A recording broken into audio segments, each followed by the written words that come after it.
Um, so I am talking today with Dr. John Gassaway, who is a sports psychologist and personal trainer. He's also my brother, and I'm calling him in Phoenix, Arizona. John works with a lot of different people. He's also currently working with a military program in the Air Force. Is that right? John? That's correct. Okay. Yeah, can you hear me? I can hear you. There's a little bit of a delay. But so a lot of my questions are going to be maybe slightly specific towards athletes who do combat sports and fighting. But I think that your experience and your studies can pertain to all of those things. So my first question is actually about people who are perhaps naturally gifted with mental fortitude. I was actually talking to Mom the other day, and I was remembering that when we were kids and we were sitting at the dinner table and we would talk about what we had done at school that day, I was always amazed at how you could talk about what you had done on the playground or something that you had done in gym class or something, and you were so positive about what you had experienced and kind of very keen on your strengths and what you were able to do. And to me, it was so unusual because A, I don't think like that, and B, I wouldn't speak like that, also not thinking that way. And so I know that you've always had, from my perspective, you've always had strong mental toughness anyway. But do you think that there are people who are more naturally gifted towards positivity or mental fortitude and people who struggle with it more? You broke up just a little bit. What was the question in there? My question is about if there are people who are naturally gifted with mental toughness in the way that there are people who are naturally gifted with athletic performance. Well, certainly. I think that there are people who will, kind of gravitate towards more of those mental skills and kind of acknowledge that those are something that they can rely on as a strength. As far as, again, looking at just the athlete in general, whether you're looking at physical strength or speed or agility or mental strength, you're going to have a range of abilities through all of those different things. Working with different individuals, whether it's military or performances such as musicians and things like that, or athletes, or in your case, working with people who are doing combat, there are going to be people who are better equipped at different areas with which their training and their skills and everything else will give them advantages. And then it's learning how to kind of hone in and tune some of those skills and those strengths to overcome the areas where you feel like you may not be as apt as a lot of the opponents. And so I think that looking at it from that perspective, I think that yes, you're going to have people who are more mentally skilled and people who are a little bit less mentally skilled. Whether or not that is only reliant on how positive you are or how positively you see things is going to be dependent on a lot of different variables as well. Well, do you think that people who are more naturally gifted or more naturally skilled in mental skills, I guess, do you think that they're aware of it? Or do you think that it's because we look at people who are athletically, like physically athletically gifted, and you can be like, wow, they're so athletic. But it's harder, I think, to see when people have that mental advantage. You just see it as like, wow, they're so confident. Do you think that there are ways to identify that natural ability in yourself?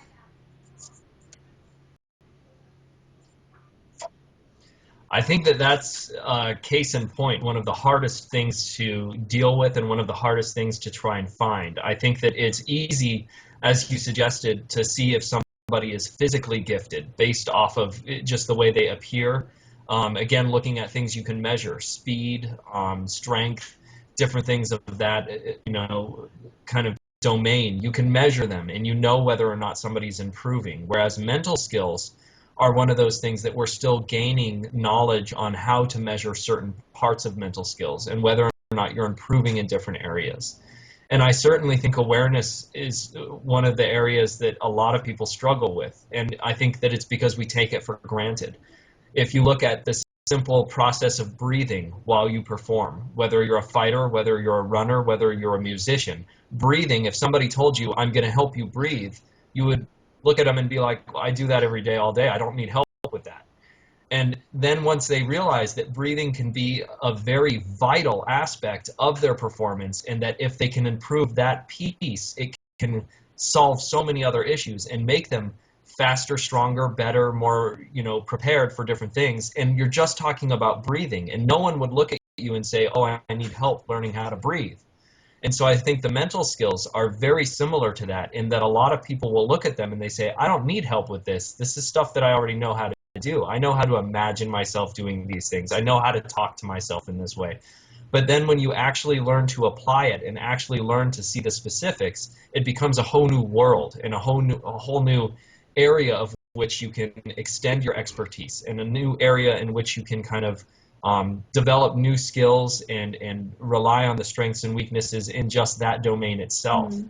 So I think awareness is absolutely key, and it has not been my experience that I have met very many performers who have been very aware of their mental skills. Most of them are very aware of what they are. It's like the breathing. No one's going to say they don't know what that is. But how to actually get in tune with them and train them and make them better, I would say it's very far and few between when I meet somebody who actually already knows that. Well, what was your personal path? Because you've always been very athletic. You were the guy who somehow had like 30 hours in a day that you could do like 5 sports in high school and still keep a really good GPA. So you've always been very athletic in like the strong, talented physical sense, but then you also had the mentality to be able to balance all of those things. But clearly, as a kid, you're not like, I'm doing my mental training. How did your path go where you started to understand the mental side of it and then starting to study it, and now you're an academic who actually helps other people in sports psychology? So how did that all grow in your own personal experience? That's an interesting question, and I've actually never been asked that before. And I think that honestly, it would probably come from an earlier stage in development, in conversations with other athletes with whom I was performing. So people, teammates and things like that, where we would talk about our performances and what went well and what didn't go well. And, thinking about that one moment in whatever sport it was that, oh my goodness, if just this one thing had changed, how different would the outcome have been? And I think that it was in those conversations and in those relationships with some of my teammates that I started to understand that I was perceiving it in a lot more of a positive way, as you pointed out before, and also in a way that felt to me like it was thinking about it in a way to improve rather than thinking about it in a way of just reminiscing. And that was probably what precipitated most of the development from there. Then becoming a personal trainer, I realized that there was so much you could do physically and so much you could do to help other people reach their goals. And it wasn't until living in Germany, a foreign country, and kind of being the foreigner and reflecting on some of those things, managing a fitness studio that was quite successful, playing soccer as best I could against competition that was well over my head because it was a nation that thrived and lived off of soccer. And I think that it was in that kind of environment that I realized that the physical aspect wasn't enough for me. I wanted the mental aspect to be a part of it as well, of what I did to help people improve and reach their goals. And obviously something inside my head already knew this because I had an undergraduate degree in psychology. So I think that that part of it was kind of, when it meshed together, was in Germany. I think looking at it.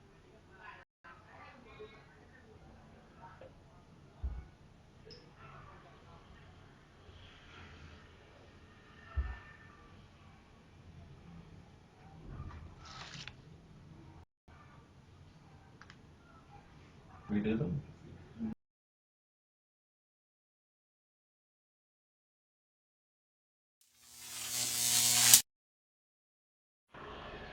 Okay. So when you were living in Germany, that was before you came back and went to grad school. Did you know that sports psychology was a thing, that you could go into that, or did you kind of discover that when you were looking at schools?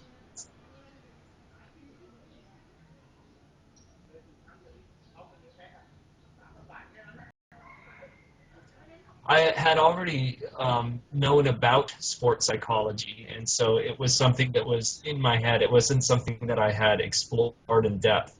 And so basically what happened is while living over there and thinking about helping people reach their goals physically, that didn't seem to be enough, and I wanted to add the mental capacity. And so that's when I really, decided, yes, with an undergraduate degree in psychology and a personal training certificate, and being capable of kind of handling those two things and really seeing that the combination would be the perfect fit for me. That's what really kind of led to the journey that started way back in childhood and then eventually landed me as a doctor in sports psychology. Yeah. We've never actually had like a sports psychology session together, like with you being my psychologist or anything like that, but you've given me lots of tips and information and things like that in the time that I've been here, and I've actually been really slow to accept and understand the pieces that you're giving me. And I think that there's something about the mental side of training, or even just the word psychology or mental or any of these things, that make it really hard for people to get on board with it. And I had already been trying to do some things that you had given me about self-talk and things like this. And I was running in Chiang Mai with this guy who does not train very hard at all. Like, he's never going to be a fighter. It's not really part of his thing. But he's talking to me about how every time he gets in the ring and when he's running, he like pictures himself winning at Lumpini Stadium, which is basically like some kid who doesn't train that hard on his pee-wee football team pretending he's like spiking the ball at the Super Bowl or something. And it it didn't dawn on me then, but I realize now what a huge benefit and gift that is, that he is doing mental training. Visualizing yourself as the champion with your hand being raised is something that I actually have a hard time doing, whereas this guy does it for shits and giggles like all the time, and he's actually ahead of the game in that sense. So what do you think it is about mental training, even the term of it, or how people go about doing it, that it's so hard? Like, you can get yourself to do 100 push-ups in a day, but getting yourself to do 10 minutes of mental training is really hard.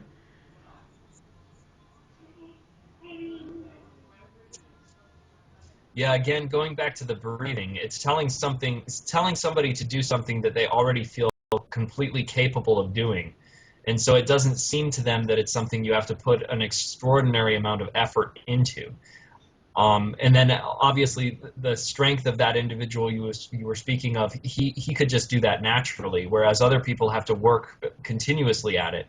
And that's the same as working with you. Like, you may be able to, just have a natural talent to clinch and to throw, and somebody else has to struggle to build every piece of that, piece by piece, building it up until it's actually kind of close to what they want it to be, and somebody else walks into the ring and they can just do it. And so I think that the bias and the kind of mentality that mental skills or psychology is trying to fix something that is broken, rather than it's trying to make something even better. I like to use the analogy of saying, when you go see a physical therapist, why are you going to see them? And majority of the time they'll tell me because they're overcoming an injury, because they're doing something to try and rehab something. And then I ask them, now if you go see a personal trainer, what is the meaning? Why are you going to see a personal trainer? And they tell me, to make something better. And I think that we just continuously see physical therapy as the side that we see with mental capacity and psychology and training in that capacity, is always something that you're fixing something that's broken rather than helping something that is already functional. Um, Part of it, I think, also is that it's very hard to measure whether you're improving from your mental training. I've been doing it more seriously for a very short time, Very true. and I've seen some really big differences. But at the same time, it's very easy to kind of like, well, that didn't work. I don't feel better. I don't really have control over my mental state. I just have good days and bad days. Like, how do you push through mental blocks versus how do you kind of pull back and like work on something and measure improvement and know that it's helping you?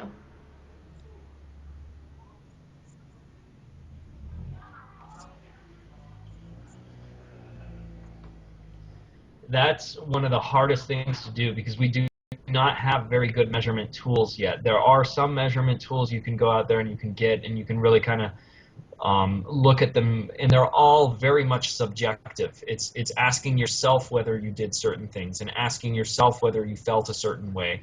Whereas when you look at the other measurements we have for speed, for example, well, you can measure perfectly well whether or not you're improving with your speed because you have time, and time is a measurement that is not subjective at all. It is extremely objective.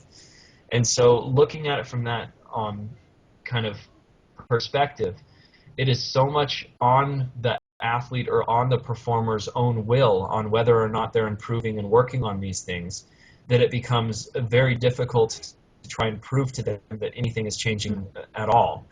And I think that it's really one of those processes where it's pretty slow going, and once you start to see some of the differences, that's when it makes a world of a difference.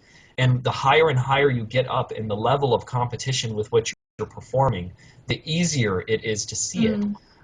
You look at, working with Olympians, and I have worked with Olympians, and they tell me time and time and time again that, as far as talent, as far as skill, as far as training, they say nothing is more important than the mental training, just hands down.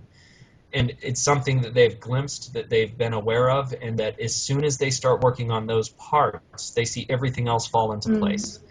And, sometimes it just takes that level of intensity with performance to recognize how these mental skills can be make or break for where you are as a performer. So is there a difference even between people who are training at Olympic level, Olympic levels just by itself, which is incredibly time consuming, it's hard on the body, it's all these things, and you have a goal that's like 4 years out. And then there are people like me who are competing very often. So, competition training is something that I would definitely have to think about. But then there are people who, A, don't compete yet, or they compete very infrequently, or they have seasons of competition like gymnasts and things like this. Do you change your mental training when you have competition coming up, or do you change your mental training when you're amateur, or if you're just trying to get yourself right for in the gym? You're going to be sparring or doing anything that's not actually the same level as a scrimmage or a game or a competition.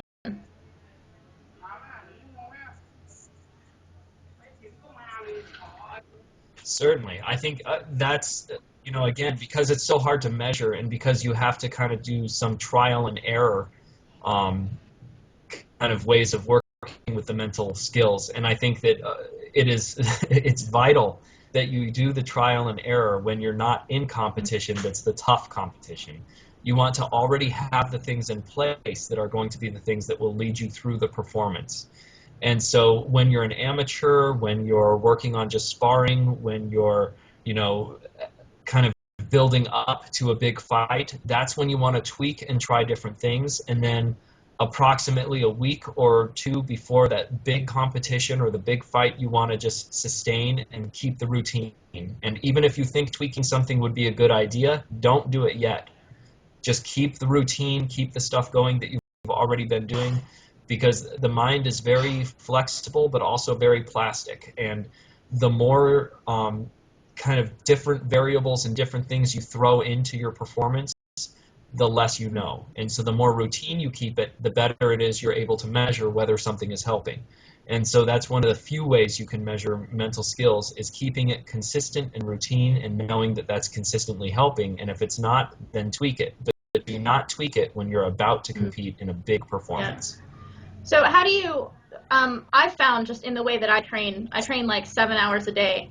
And so when I have a day off, I have to rest like in the same intensity with which I'm training. Like I really, really have to focus on active rest rather than just like vegging out or something. But I found that I'm often more tired after rest than I am if I just keep a level of training, even though I know I need to do it. And in discovering that physically it takes more than just a little bit of like 1 day of rest or something to physically recoup, it's actually more of a mental rest for me. And so I can come back stronger because I've had the mental rest. How do you teach people to mentally rest in the same way that you have mental training, like to pull back and recoup rather than just being like a head case all the time? That's you're really picking up on some of the hardest parts of mental training. Just fantastic. It's very good. It shows the insight and awareness that you have. The ability to accept thoughts and let them go. It sounds so easy, and it's one of the hardest things that you can learn how to do, but it is, it's very, very powerful. And so I think training people to accept thoughts, not accepting them as true or false, but accepting that it's just a thought in your head, whether that's an image, whether it's a statement, whether it's something else. And by accepting it, you kind of take power and control over it rather than trying to ignore it or fight it or change it. And that acceptance is something that you have to teach, and somebody needs to practice again and again and again. But the brain, just like anything else in the body, with repetition becomes more and more familiar with it and more efficient with it. So if I accept a thought that I'm not too happy with, and it pops right back into my head after I've accepted it and tried to let it go, and then I do it again, and I do it again, and I do it again, well, it's the same as doing repetitions. I'm getting my reps in, and eventually my brain will adapt and it will understand. If I accept something and let it go, it will actually leave it alone until I want to deal with it again, and then I choose to. That mental control is, it's going to give you the rest and let you kind of focus on other things and know that it will be there for you when you need to control it and when you need to look at it, but not during the times when you don't. Do you think it's important to have times that you don't think about your sport at all?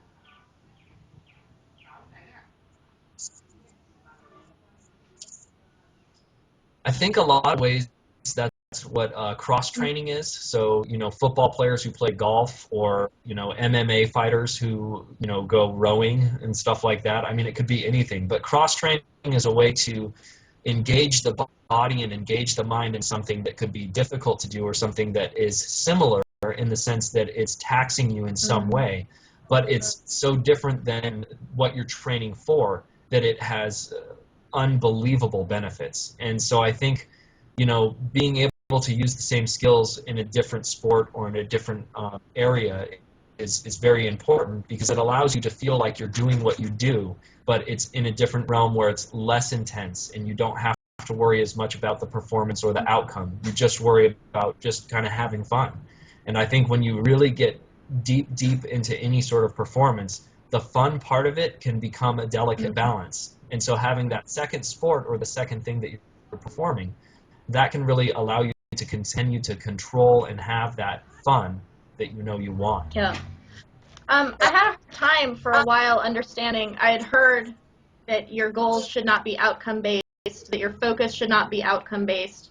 And I think I had a hard time understanding the word itself, because I'm like, of course you're going to be concerned about the outcome. Like, as a fighter, you fight to win, you want the victory, all these things.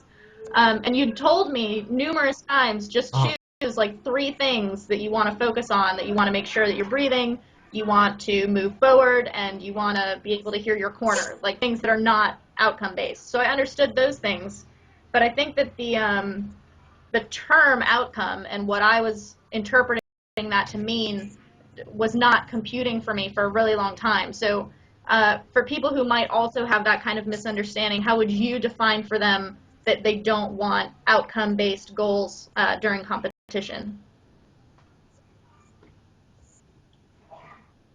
So I think looking at outcome is really something that is measured as it's either done or it's not done, or it's measured in terms of a precision. So a 40-yard dash, it's not whether you run the 40-yard dash or not, because it is whether you do it or not. But then your time for the 40-yard dash, that would be an outcome. A fight, well, you could say win or lose. Well, that's an outcome. It's very distinct. It's very specific. But if you look at the process is anything you do in order to try to attain the outcome. And so the process can be many different things, and not focusing on the outcome is that very specific thing. And a lot of times that specific thing is what most people will immediately jump to measure. So whether you win a fight or lose a fight, what your 40-yard dash time is, that is immediately something they can measure as either good or bad. Whereas when you look at the process itself, you're looking at the process, and there's good or bad, but it's not as specific. It's more, did I accomplish the things that I thought I should do that would lead to the outcome that I thought was most likely? And when we look at outcome, we have very, very little control over the outcome unless we focus on the controls that we do have, which is the processes. So I can have the most dominant fighter, and I can tell that dominant fighter, well, you're going to destroy this next opponent. And 100 times out of 101, it may be true. And then there could be that one time where it's not true. And it's because we have variables we do not control within a fight. We do not control the referee. We do not control the other fighter whatsoever. We do not control our corner. We don't control their corner. All we control is ourselves. Well, the only thing we can control then is the process. We can't control the outcome because the outcome has too many variables that are outside of our limitations. But if we focus on what we do control, as you mentioned, breathing, moving forward, making sure you do these 2 or 3 things that you want to do within the fight, it focuses you purely on things you can control, and then the outcome generally will take care of itself. Even if the outcome isn't the outcome you want, say you lose the fight, but you got everything done in the process that you wanted to do it, you're going to walk off of that mat or out of that fight, and you're going to say, I did everything in my power to try and do what I wanted to do to win the fight. So even if I lost, I'm still feeling really good about it because I did the things that I knew I needed to do. And the other person just happened to have a better fight. So I was listening to an MP3 of this guy, Dr. Alan Goldberg, who I've been getting a few of my more recent suggestions and training tips by. And one of the things that he has you do is look at the last performance you had that was crap and your last performance that was really good. And you're supposed to think about what were you thinking, what were you doing, what were you feeling before each of them. And the kind of amazing moment is that in your crap performance, you can remember the butterflies in your stomach, your anxiety, how you were thinking about how your opponent was too big, like all of these things you can remember. And then when it's time to think about the last good performance you had, you're like, I don't know, I wasn't really thinking about anything. Like I was just kind of ready to go in. But it's very hard to practically understand how to get yourself back into that not thinking about it state. And you don't want to go into it too low either. You don't want your arousal to be so low that you're like checked out and not thinking about your fight at all. So how do you especially working with, like bomb squads and people in the Air Force, how do you get people to practice finding the right level in very high stress situations without faking being calm or relaxed or like checking out and being giddy? Yeah, it's that right arousal level. I like to call it the idle. So if you think of a car idling, it's kind of trying to think of it that way. So if I'm getting ready to fall asleep, well, I can idle like a moped and I'll be fine. If I'm getting ready to run a 40-yard dash or get in a fight, well, my idle better be like a semi-truck. It better be really, really up there so I can put in the power that will be able to tow all of that, all of this weight behind me. Trying to find that balance. Again, we talked about kind of the setting up certain things that you do routinely with your mental skills. If you create a routine and have it very consistent, that you're always doing the same things, well, then it's not a guess how you're going to perform because you're going to know how you're going to perform because of the things you've set up for yourself. As you indicated, when you usually look at your worst performance and your best performance, especially within a small vicinity of time, which it usually is when you ask somebody, you can ask them what was different physically, and usually it's not much. It's usually nothing. You can ask them, okay, so what was different as far as your preparation for the fight? And usually that's about the same too. Well, what does that leave? It leaves mentality. What was your mental approach to the fight? Looking at the mental approach to the fight, you want to find out, okay, the one that was the most successful is one where, like you said, I'm thinking less. I'm not as worried about these different things. Well, to train that, you've got to train that in practice. You've got to train it in sparring. You've got to train it in all these different things. And a lot of times it comes down to the fact that you just have to approach everything as if it's training. And it sounds so simple and it sounds so, cliche, but you practice the way that you're going to perform. And you hear that all the time. You know what it means. It's not teaching you anything new, but the mental approach to that actual statement is quite profound if you think about it, because it's preparing yourself mentally for just a sparring match. Well, I don't have to worry about the outcome. Well, we just talked about outcome and how you don't want to worry about outcome in an actual performance. In sparring, I'm going to worry about the one or two things that I want to take care of in sparring. What have I been training throughout the week? What have I been training today? I'm just going to focus on making sure I get that done. Well, it's the same thing we just talked about for performance goals during an actual fight. And so looking at it, in that perspective, again, it's kind of taking those things and saying, if you want to create a routine and make sure it's consistent over time, you have to approach these things the same, mentally, physically, and with your attitude and everything How do else. you mediate that with, you can't control your coach, you can't control your trainer or your training partners, you can't control what the energy at your gym is going to be like. You might be the only one working hard, you might feel like crap and everyone else is kicking your butt. And I've seen over and over and over again that it's not doing you any favors to worry so much about pleasing your coaches, but it's really hard to not want to please your coaches, to not perform well, or you don't want to let your team down if you're in a team sport. How do you mediate those things when there are so many variables that you can't control?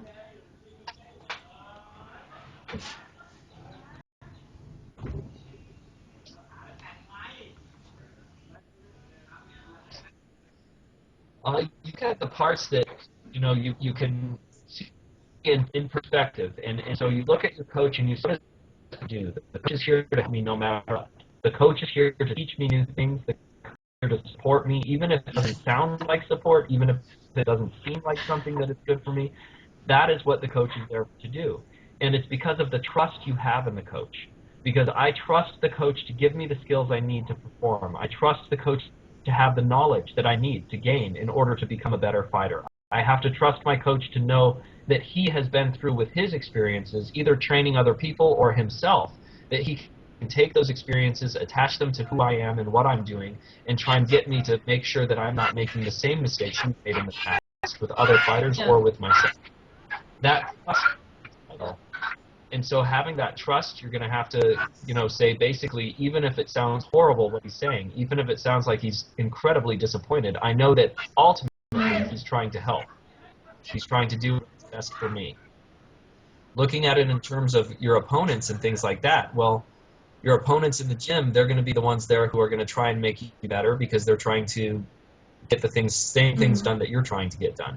Whether or not they have the same attitude or the same approach or put in as much effort as you put in, I would kind of put that secondary and try and make that something that I pay the least amount of attention to. Similar to being in, a boot camp or a training where you've got a race or something like that. If you're only worried about the competition, well, you're only going to perform up to the competition's level. If you look at yourself and you say, I'm competing against myself and trying to make myself better, it doesn't matter what the other opponents are doing. It doesn't matter what the other competitors are doing. It only matters what I'm focused on, which is myself and my own personal reward for doing better than I thought I could or for meeting the goals that I've set for myself. Something about mental training that I've been experiencing is that it's an incredibly personal and in many ways very intimate part of training. So I've been writing down before, during, and after training my thoughts and noticing how negative a lot of them are, and like trying to catch those and let them go and things like this. When I write it down, I would not want anyone to see this. Like, I would not want to share this in the same way that I would not want to share a diary. And at times, it's actually hard to write it down because I have to own that I'm thinking that about myself.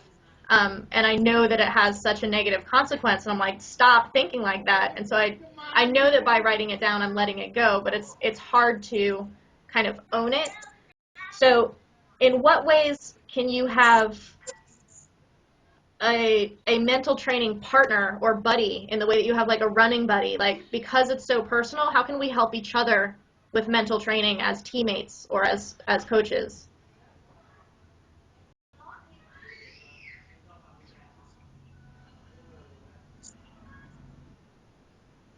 That's why we have psychologists and mental coaches and other individuals like that, because it's supposed to be an unbiased opinion. It's supposed to be somebody who's not reading the diary in a judgment of you.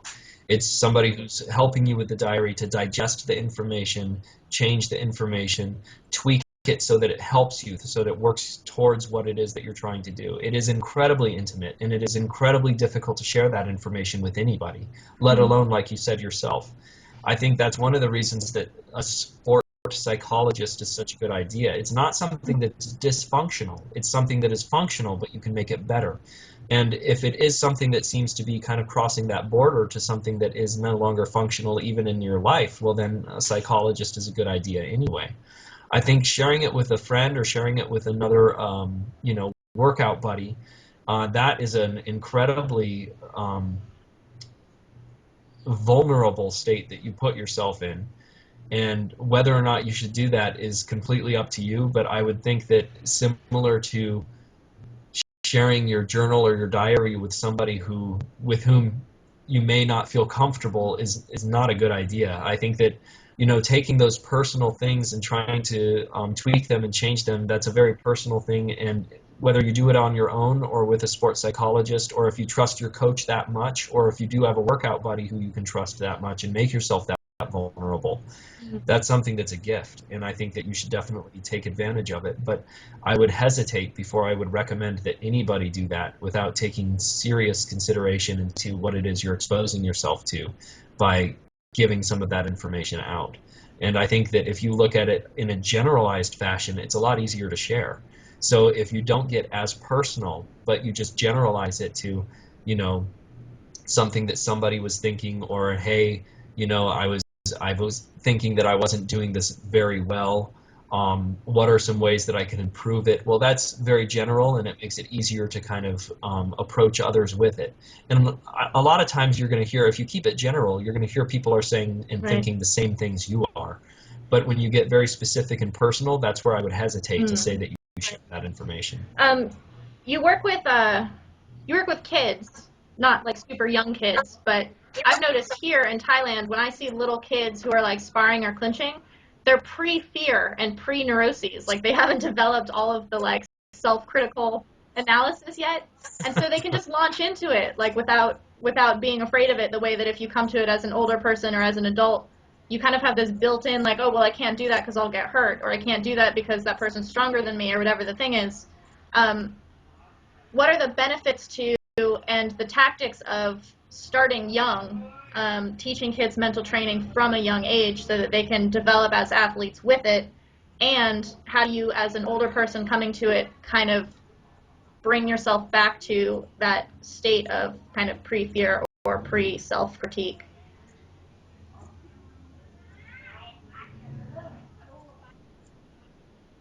The self-critique, we're very self-aware, and the older we get, the more self-aware we become. It's really around that, adolescent age when your identity is developing and you're trying to fit in and fitting what roles it is that you're going to, define yourself with, whether you define yourself as an athlete, define yourself as a musician, define yourself as a fighter, define yourself as a friend, a nerd, any of those things.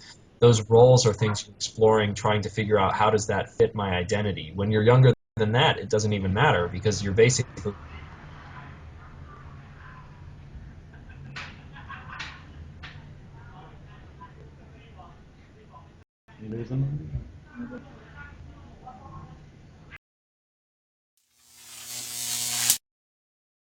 Developed these things that as older people we're far more self-critical as we get older.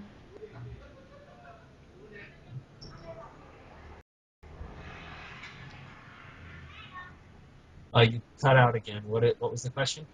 Just the last thing that I saw or heard from you before it cut out was talking about how kids, because they're so young, they haven't learned how to be as self-critical as adults are, because we actually get more self-critical as we get older and more self-aware. Correct. And so in that, when you're younger, you have this reckless abandon. Then when you're an adolescent, you're trying to develop your identity. And then after you've developed your identity, then you're kind of looking for your strengths and weaknesses and how you apply those different things. And so it's a completely different mental approach. It's a completely different type of mental training that you do with the different age ranges and the different age groups. And so I think trying to get back to that, a lot of times it's just looking at what is fun, how do I make sure I have fun, how do I make sure that this is something that I enjoy doing, and looking at your passion and why you are involved in the performance, whether it's a fighter, musician, or anything. You look at what drew you to it, what's your passion with it, what does it fulfill for you, and you focus on those things. And if you focus on those things, you will approach it similar to the kids, in the sense that I'm just here to have fun. I'm just here to do the things that I know I can get better. Nonetheless, because you're older, you're going to be self-critical of those things you're doing and whether or not you're, improving. A lot of kids, you can just have them keep going at it, and they really don't care if they're improving, and they really want to look at, is the coach proud of me? Is the coach saying that I'm improving? Mm. But really, they're looking to just have a good time. Right. And so trying to get back to that state is very difficult. And I think a lot of adults, you could say, chase that for the rest of their life. Yeah. My friend Robin had this really good phrase that she tells me when I feel bad after a fight or didn't do as well as I wanted to, and she says, feeling bad never made anyone feel good. And what's kind of funny about that to me, what this question is that there is a weird comfort to feeling bad. There's a weird comfort to the pathways in your brain that are already self-critical or self-doubting or any of these things that you think these things about yourself, like, oh my God, I'm so crap, I'm not fast enough, whatever. That doesn't make you feel good, but we keep thinking them out of laziness or out of comfort or out of whatever those pathways are that we automatically think that way. So how do you push yourself out of those automatic pathways in order to build the new pathways that make you more automatically, that's okay, I'll get it next time, just start from now, or positivity? Well, if you think of the neural network within your brain, the neurons and how they connect, the more frequently you think something, the faster and faster those neurons are firing, and the bigger and bigger they become. So if you think of the automatic thought that, I'm not fast enough, if you think that often enough, it's going to make a super freeway of neurons in your brain moving very, very, very quickly. Now, if you want to build that second path and you want to say, no, I'm actually going to tell myself I'm getting better, but I want to make that the thing that I'm thinking more frequently, well, you have to think about it in terms of, again, building that network. So I like to kind of think of it as an analogy of walking across a field, and you've got this quad that's grass, it's lush, it's beautiful.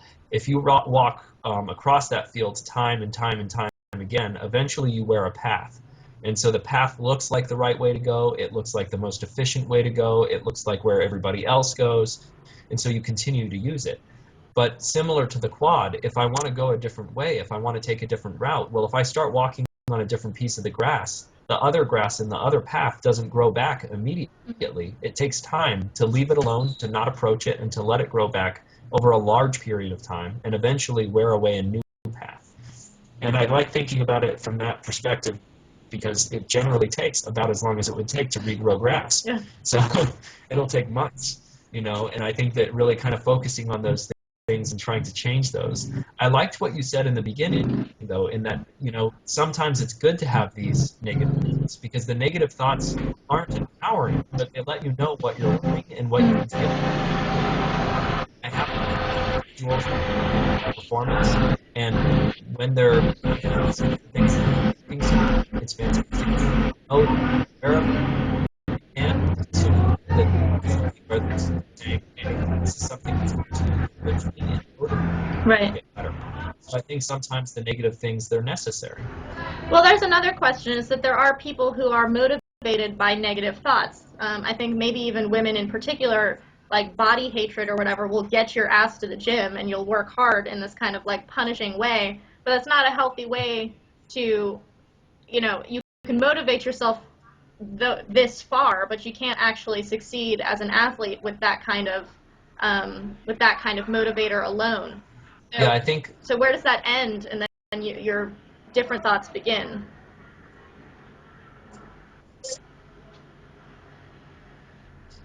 Well, if we were to get into motivation, we would basically look at intrinsic and extrinsic motivation. And the extrinsic motivation can be as simple as, I get a reward for it, or because, I'll avoid getting punished if I don't do it. It can also be guilt. I'm going to do this because I would feel guilty if I didn't do it, even though I don't want to do it.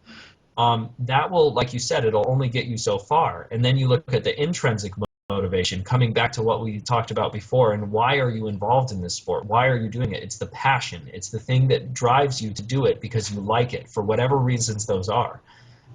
And sometimes we lose intrinsic motivation and we rely on the extrinsic motivation to get us through those humps. But ultimately, you want to get back to that intrinsic motivation, and it's looking at the things that just make you so happy and satisfied to be performing in these ways. When you lose touch of that for an extended period of time, a lot of times that's when I'm working with somebody who's getting ready to get out of whatever it is they're performing. They're just done. They're not having fun anymore. The extrinsic motivators are just not enough to keep them where they want to be. Right. And so I think that's a very broad topic. Going back to your example of walking through the field or the quad and cutting a new pathway, it sounds as though, because you're saying that the more you say something, the faster that avenue is going to be, you don't necessarily have to believe the positive things you're saying to yourself. You just have to keep saying them until you believe them, right? No, not necessarily. You definitely have to find something that you have to believe in. As an example, I was working with somebody, and his kind of statement was that we could turn it to anything, but his specific statement was, "I'm a stupid person," and so it's a very negative thing, and he's worn this path in the grass over and over, telling himself he's a stupid person. And so if he were just to tell himself, "I'm a smart person" all day, well, that wouldn't wear a new part in the field because he doesn't believe it. Right. It would basically be telling himself a lie all day. So with him, I worked on a grammar lesson, and I just said, okay, so let's look at the noun in the sentence, "I am a stupid person." We have the subject, the I, and then we have the second noun, which is person. And I said, well, what's the adjective? And it's either stupid or smart. And I asked him, what happens if you just get rid of the adjective altogether? Well, we have "I am a person." And now I asked him, can you believe that? Well, certainly. He was a person. He is a person. And so you have good things that you're good at, things that you're smart at, things you're not so smart at, just like any person. Using that as a statement is one step up from saying you're a stupid person. Right. It's not necessarily going to make him jump for joy that he is a person, but it's going to make him feel a whole lot better than saying he's a stupid person. So trying to build that new kind of network in your brain, it has to be something you believe, and it won't necessarily be exactly the opposite of what you were thinking before. Right. Eventually, it will get to something that's very positive. Eventually, that person did feel smart in certain areas, and they were able to tell themselves that. But I think that telling yourselves lies all day or BSing yourself all day is not going to lead you to success. Nice. All right, so I'm going to ask you a few questions that I got from people on my Facebook page. And one that I actually got multiple times was about fear. And how do you use fear to your advantage? And then how do you flow through it? Like, those, I assume, are two different approaches. But what are the ways that you can use your anxiety, I guess, if it's not necessarily fear, or fear of getting hurt or being bested or something? Yeah, that would I could probably really write an entire book about this, but to dumb it down and make it very simple and sweet, I think that you look at fear and you see it as a motivator. Excuse me? Sorry, no, keep going. So I think if you look at fear, it's a motivator because it instinctually brings out the fight or flight. It's, are we going to fight through what's going on, or are we going to flee from it? And then, of course, there's the third one, which is freeze, where you just can't do anything. I think to work through fear and work through those things, you have to approach it knowing that you're going to be afraid, but using that fear as a motivator, as something that tells you, I need to get better in order to overcome this. Now, if we look at it in caveman days, it was quite simple. You were afraid because you were going to die because the tiger was running at you. And it's either I'm going to fight the tiger and trying to get it not to kill me, or I'm going to try and flee and trying to outlast it or whatever. And I think that made it simple, whereas in today's day and age, we're looking at it from a different perspective because the fear is a lot of times something we create within ourselves. It's something that we make bigger than it actually is. And when we have to face that fear, when we've created it ourselves, it seems unsurmountable. It seems like something that's just monstrous. And so I think kind of approaching it and telling yourself, okay, this is a fear and I'm acknowledging the fear, I'm accepting that I am afraid, and I'm going to look at it in terms of something that's going to make me better. And I'm going to use that fear, manipulate that fear, and change that fear into making myself more powerful and more capable of confronting this and kind of putting myself out on a limb and ultimately making myself a better person and a better performer as a result of the fear. And how would you link that to pain, like people who are afraid of pain or people who are experiencing pain or injury and the benefits, like what you can learn from pain versus when you need to back off and have the lesson be, don't do that?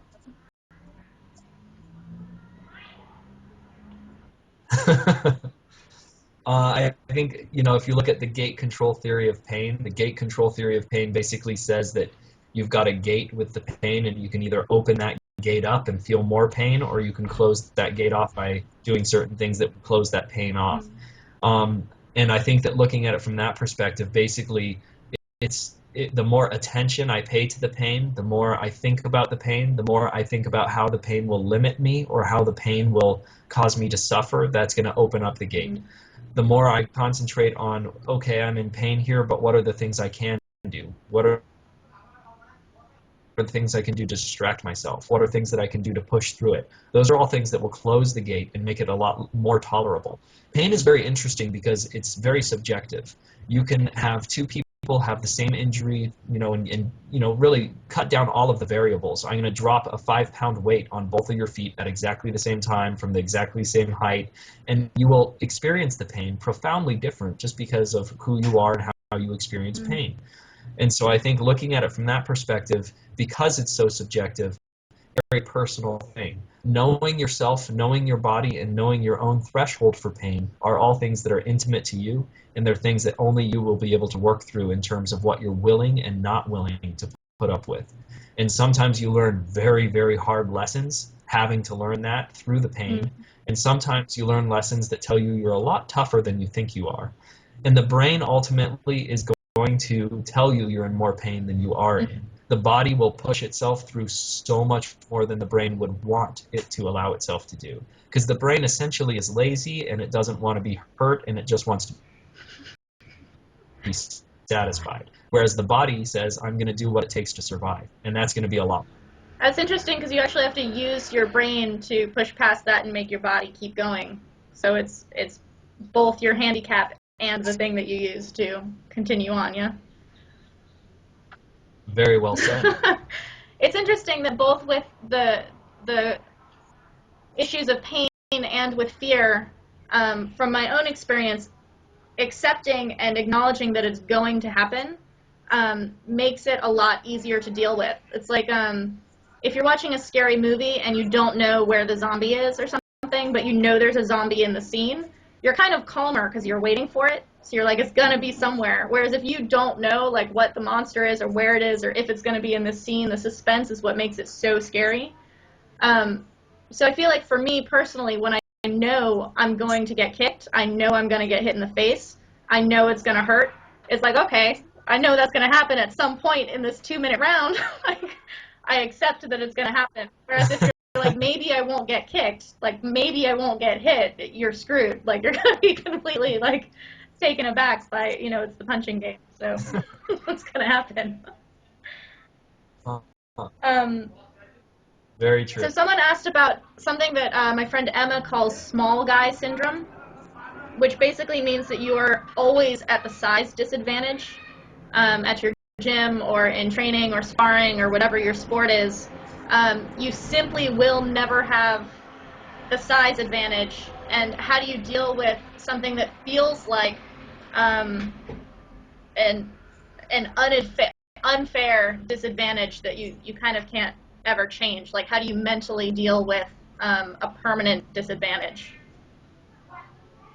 I think that looking at it as a disadvantage is your number one problem there. I think you can look at it in terms of an advantage as well, because somebody will underestimate you in so many different ways when they're looking and measuring with their eyes rather than really feeling what it is to fight an opponent like that. And it's interesting too, if you read I'm trying to remember the author, he wrote a book called David and Goliath, and basically he talks about how Goliath was the one who was the underdog, big time. And he kind of discusses how Goliath was wearing all this armor. He was weighed down. He was, looking to have a fight against somebody who was going to come up and fight him on his own turf, on his own terms, basically walk up and try and just exchange blows. And then David walks up and he's got his sling. And basically David is saying, no, I'm going to take this fight the way that I can look at all of my strengths and overcome all of the weaknesses that you're giving me right now. And it's quite well written, and it really kind of gives a lot of different examples of how David and Goliath is basically just misunderstanding and misinterpretation of what the actual event in part of what the problem is, and using that as a strength was be the best way, I would say, to try and overcome that. That's Malcolm Gladwell wrote that book. Yeah, thank you. I read it too. It's very good.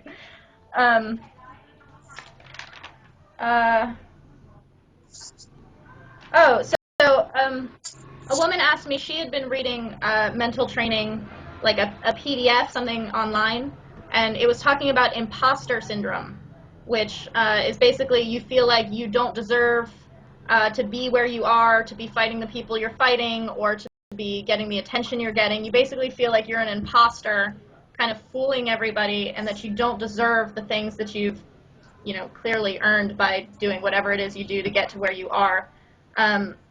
How do people mentally get past notions of not deserving or not belonging where they are?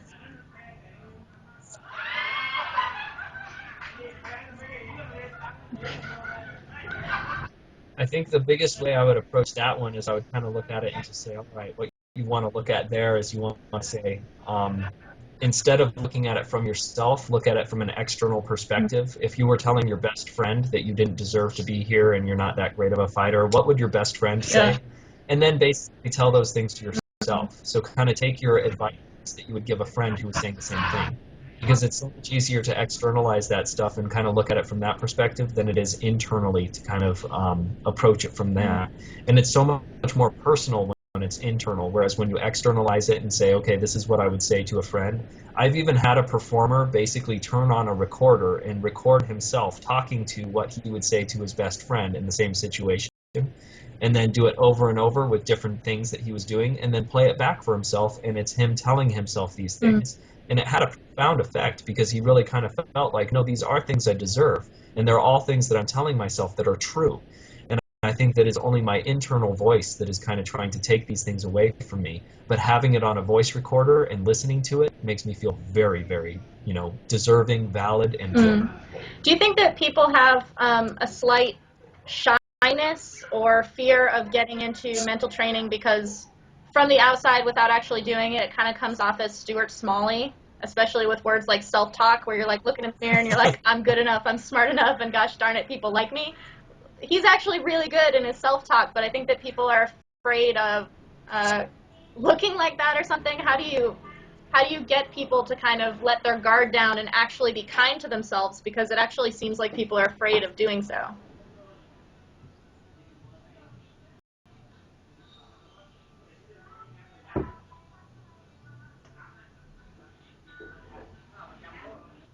I got everything except the last sentence.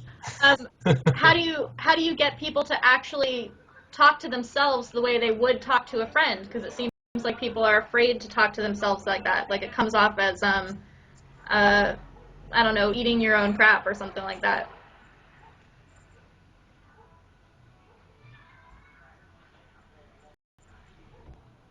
Yeah, I think it's we have so many self-help books. We have so many people who are motivational speakers and motivational interviewers and people who will tell you that they have the right kind of ways to approach these things. And a lot of times it can come off as quite gimmicky or ingenuine.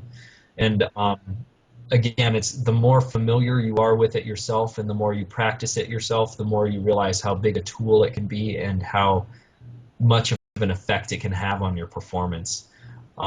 Certainly, as you were saying or alluding to in the earlier, if you sell yourself a bunch of BS, if you tell yourself a bunch of lies all day, that's really not going to have any effect. It may even have the reverse effect that you want it to have. So it's making sure that when you are telling yourself these things, even if it is Stuart Smiley saying he's good enough, he's smart enough, and doggone it, people do like him. Well, if he believes those things and is genuine to himself saying them, I actually would think that that would be quite effective. All right, so you've heard of like a couch to 5K as a phrase, right? It's like getting people to a 5K race starting from doing absolutely nothing. Uh-huh. What is the couch to 5K program to get people started in mental training? Oh, wow. Excellent question. I think it's so let's say it's reflecting back to the breathing. It's understanding that I'm not going to teach you anything new. I'm not going to teach you anything you don't know, whether it's mental training for yourself, whether you're going to see a coach or a sports psychologist. They're not going to tell you anything so profoundly new that you're going to be like, my goodness, now I can go run a 5K. What they're going to do is they're going to help you understand that there are things that you can do that will make you better. And those things are things that you need to approach piece by piece, step by step. And it's not just oh, breathe. Oh, good. Now I'm better. It's going to be something that you really have to get comfortable with. You have to do trial and error. You have to look into those things. So if I think it's the couch to the 5K, I think the first thing you have to become aware of is you have to become aware of how much of an influence mental skills have on everything that you do. And letting yourself know that it's not going to be something where it's profoundly different. It's just going to be taking the steps that are known that will get.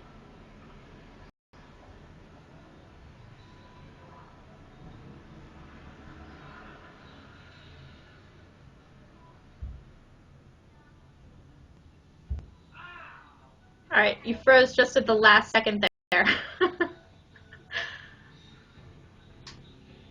So you're saying it's the couch to 5K is taking the necessary steps that you know will get you to where you want to go. If you don't have a sports psychologist helping you, how do you know what those few steps are? Like how do you choose a goal mentally?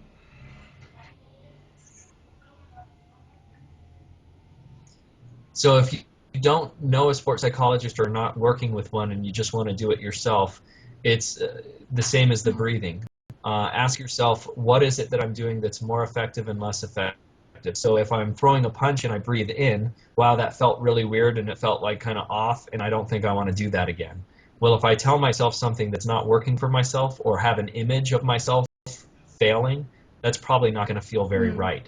So it's kind of looking at those things and asking yourself, when I do have those best fights, when I have my best practice ever, when I have the times when I was just the most into everything, when I look at that and I had the most fun, what was different mentally that I was doing?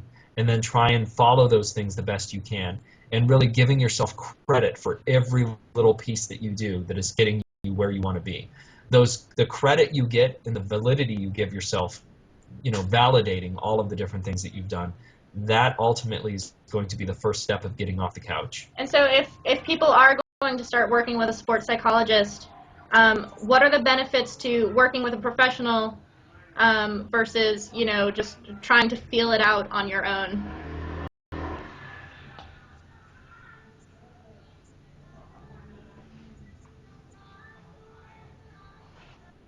Uh, was the question, what is better, working with a professional versus just feeling it No, out not on your what's own? better. What are the specific advantages to having a sports psychologist work with you? Like, what is it that a sports psychologist does to help a person along?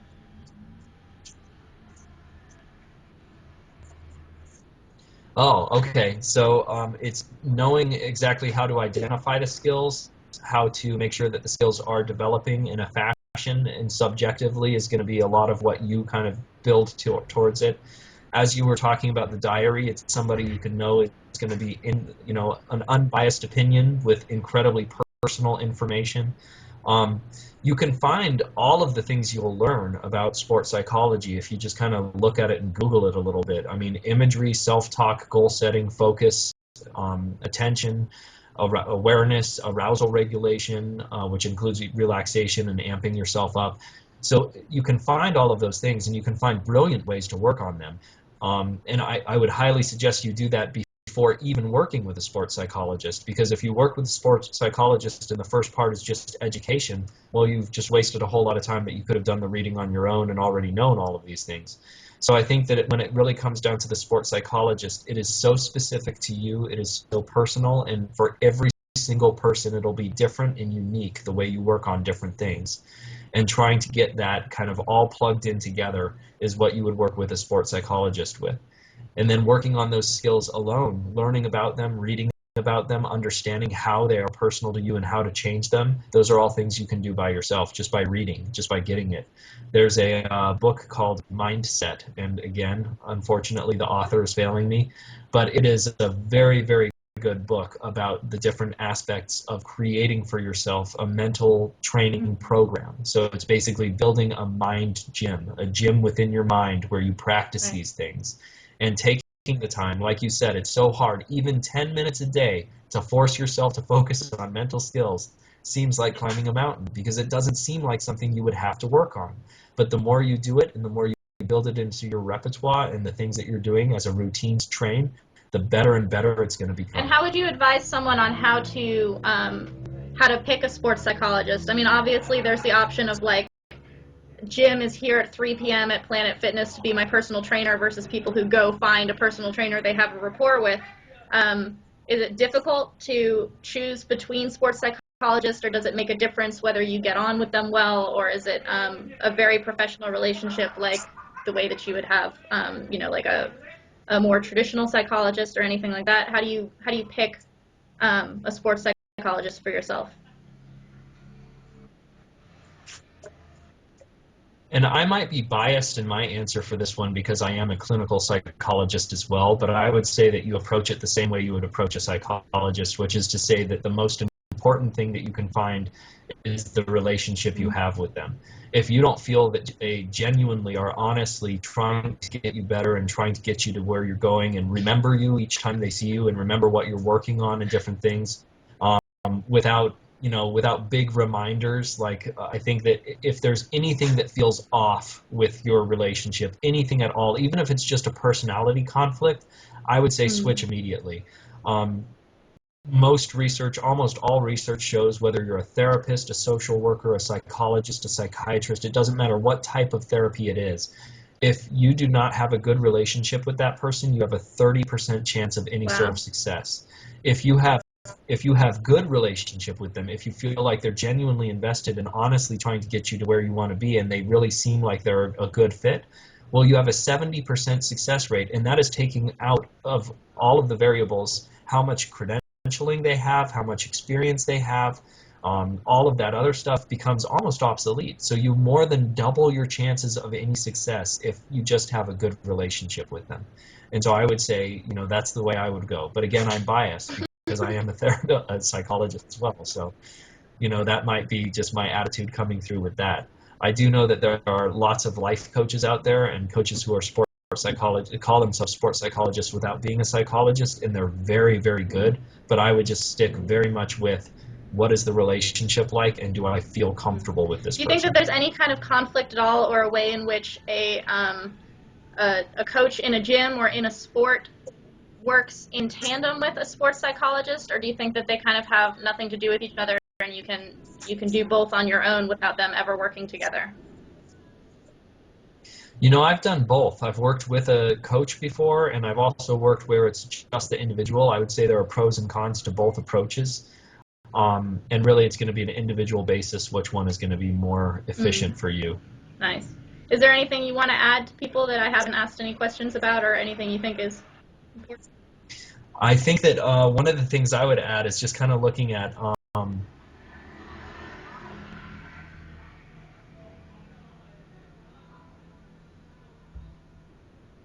what they are, because they're just so simple to think about. And I think that when you take for granted something like that, it's like taking for granted the fact that you know how to walk or run. If somebody was to say, I'm going to teach you how to walk and run, and you say, I can already do that, and you don't know that you actually walk kind of pigeon-toed and you're ruining your knees and your pelvis and everything else and giving yourself a whole lot of issues that are going to show up later in life, well, you're going to continue doing what you're doing, even though it's actually bad for you.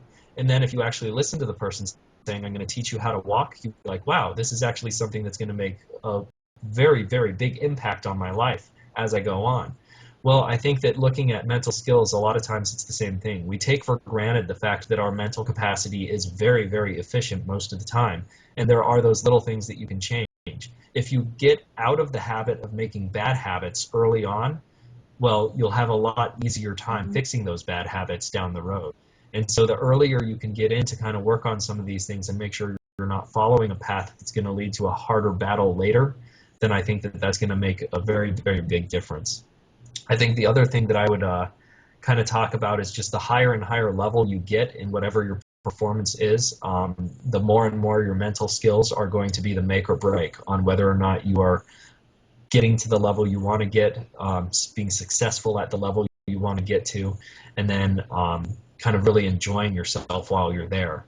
I think sometimes people will get to the place they want to get to and then they just have absolutely no fun. And, you know, if they had maybe kind of trained themselves with the mental skills a little bit more, they would be on cloud nine, just in heaven with where they're at. And it's because they did get themselves there mentally that sometimes they lose that for themselves. I always have Coach Snowden's voice in my head when he would make us do the 100 laps across the gym, and you had to count for yourself, and he'd be like, you're only cheating yourself. Like, you're not, if you lie to me, I don't care. Like, you're only cheating yourself. And it's totally, I always have that in my head of like, oh, well, I'm kind of tired, I'll skip it today, whatever. Is like, I'm not going to be able to hide it on game day. Like, I'm not fooling anybody. I didn't do my training. Like, got to do it. Yeah. All right. It's interesting. I still hear Chuck Jr. I still hear him yelling, Gassaway, Gassaway, when we were running up Mount Sanitas. So we were like, I mean, I was giving it all I got, and I was getting towards the top, and I was really getting tired, and I was so far ahead of everybody that no one would have seen if I stopped. No one would have known if I just walked up the last 20 feet. And as I'm running and as I'm pushing myself, I hear his voice coming up the path behind me.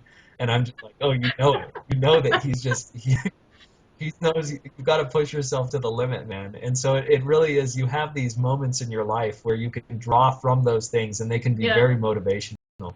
And I think, you know, you and I share that. And I think that when you can take those things, those are the things that you were asking about that can help push you through, you know. And I'm not teaching you that. It's something you already have within yourself.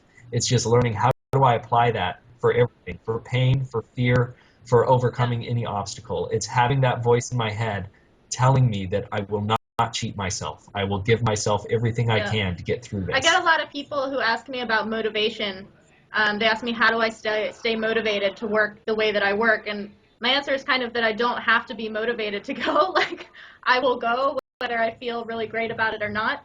But I think that really it's, my motivation is knowing that I'm not going to get worse by doing, you know, the training that I need to do that day. I may not feel good, I may feel bad. Being inspired is what they're really talking about when they're talking about motivation. I may not be inspired to go to the gym, but I'm motivated to go because I know it will make me better. I know that doing that work is not going to put me back. Whereas, you know, just not feeling it that day, like, oh, well, I feel it today and I don't feel it tomorrow type of thing, is like, you have to put the work in, and without trying, you're going to be getting, you know, the mental toughness of, I made it through, I felt better than I thought I would. You know, at Coach Snowden's summer camp, seeing Derek Zoller, who was like Derek Zoller because he was on your wrestling team at the time, seeing him throw up during like a running drill or something, and Chuck Jr. was just like, now we know, like, he's all right. Now we know. Like, he got stronger, man. It's embarrassing for a second, but it's great after that, right? Yeah. Yeah, and I also think you have those days that you really feel like, God, I'm not wanting to go, I'm not inspired to go, but I know I'm going to feel so guilty if I don't go. I'm just going to feel worse. And then you go and you have one of the most amazing training sessions ever, and you don't know where it came from. It just really just kind of came out. And I think that's another thing that I look at, where I'm just like, basically you're tossing the dice. You can feel awesome and get to the gym and have a horrible workout. You can feel like crap and get to the gym and have one of the best workouts you've ever had. And so I think it's just kind of like, well, I'm going to approach it either way. I'm going to go. and then Yeah. I'm just going to see what happens. And sometimes I get lucky, sometimes I don't, but that's life. But It's it's just going to keep going expectation now. too, right? Like there are days when you feel awesome, and so you expect you're just gonna like kill it at the gym, and then you don't, and you kind of feel crappy. And then if you go and you kind of don't feel well, and so you're kind of like loose, like you let it go because your expectations are low because you feel bad, and then you're just awesome because you're loose. You're like, I'm not gonna do well, and then you just do amazingly, you know? It's because you're not putting the pressure on yourself to like, I feel strong today. Exactly. And that is what I was talking about as far as setting a routine for yourself, knowing what works for you. So if I know when I go with expectations that all I have to do is get through the day, and my expectation, again, performance-based, all I have to do is accomplish these few things. That's what's going to make you love the session. It's going to make you feel so gratified by the end, and it's going to validate that you Yeah. were there that day.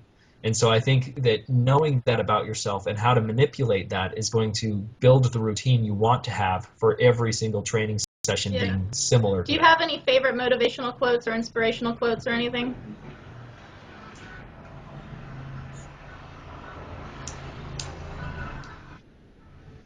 Wow. Um, you think that I would have one or two, but I actually have like, quite a few, and none of them come to mind right now. Um, yeah, I think that, a lot of times I'll try and make it more personal, similar like you and I were talking about the Snowdens, Chuck and Chuck Jr. Um, and when I look at motivational, quotes and things like that, almost all of them are awesome. But really taking one that it personalizes it to you, that's going to be the one that's going to be best. And I remember there was a poster in this guy's office, and it had a motivational quote. I think it was something like, nothing can stop you from reaching the top or something, and it was like a picture of a mountain. And I thought, yeah, okay, I can kind of see that. And I asked him about it. I said, so what is it that you fear will stop you from reaching the top? And he was like, what are you talking about? And he didn't even know the poster was in his room. And I was like, so you have this motivational poster in your room and you don't even know what it says. Like, I mean, come on. And so I think that sometimes we have these motivational quotes that sound really great, but if we can't attach meaning to them, they're not very, worthwhile. And so I think it's funny though that you should ask me that and that I should come up with nothing. I think that's great. All right. Well, thank you for talking to me. I'm going to email you and try to get some sources from you, and you can look up the author of that book that you mentioned, the Mindset. And again, talking to Dr. John Gassaway in Phoenix, Arizona. Your website is advancedmindset.com. All right. Correct. And thank you for talking with me. And I know we look a lot alike. For those watching this, I'm the small corner. John's the main one.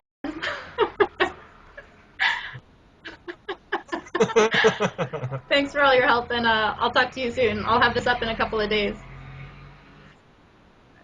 Wonderful. Thank you for the opportunity. And yeah, it was a great interview and excellent, excellent questions. I think you hit a lot of the key points and the bigger things that you kind of have to work on. So Thanks, Bruder fantastic John. job. All right. Good night to you.